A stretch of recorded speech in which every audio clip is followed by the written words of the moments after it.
Let's solve a Diophantine equation.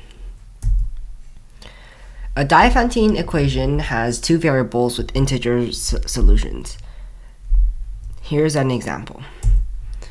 We want to solve 2ab plus b equals 4a plus 1.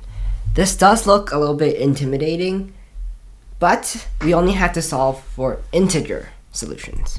So step 1 is to put the variables on one side and the constants on the other side. So rearranging the expression gives ab minus 4a plus b equals 1. This will make it a lot easier for the next few steps.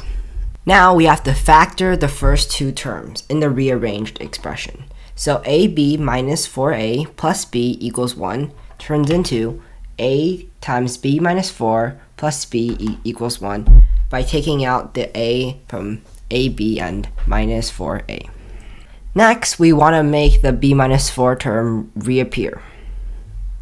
Well, how do we do that? Well, we already have a b minus 4 term, and we have a b term. If we subtract 4 on both sides, we'll get a times b minus 4 plus 1. b minus 4 equals negative 3. So by subtracting 4 on both sides, we have an easier expression to work with. The next step is simple. We just combine. So a times b minus 4 plus b minus 4 equals negative 3 becomes a plus 1 times b minus 4 equals negative 3. This is much simpler than the original equation. But the next step is not easy. We have to solve for a plus b and b minus 4, or the two factors, before we actually solve for a and b. So we know that their product has to be negative 3. So that means either one factor is 1 and the other is negative 3, or one factor is negative 1 and the other is 3. So now we solve for two factors. Let's actually solve for a and b. Now, it's the same table, but with the a and b rows in. The table is really easy to understand. If a plus 1 is 1, then a is 0. If b minus 4 equals negative 3, then b is 1. And I filled out the other rows for you.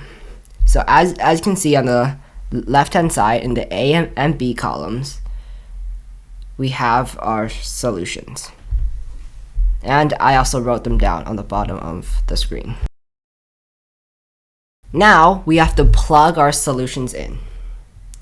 First, we have to make sure the solutions are integer solutions, because we're solving for integer solutions a and b.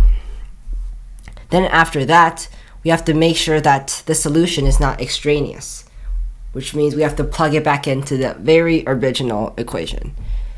And when we plug all of the solutions in, we find that all of them work, all of them satisfy the original equation, so all of the solutions are valid. And these are all the solutions. Only 4 integer solutions for the one equation.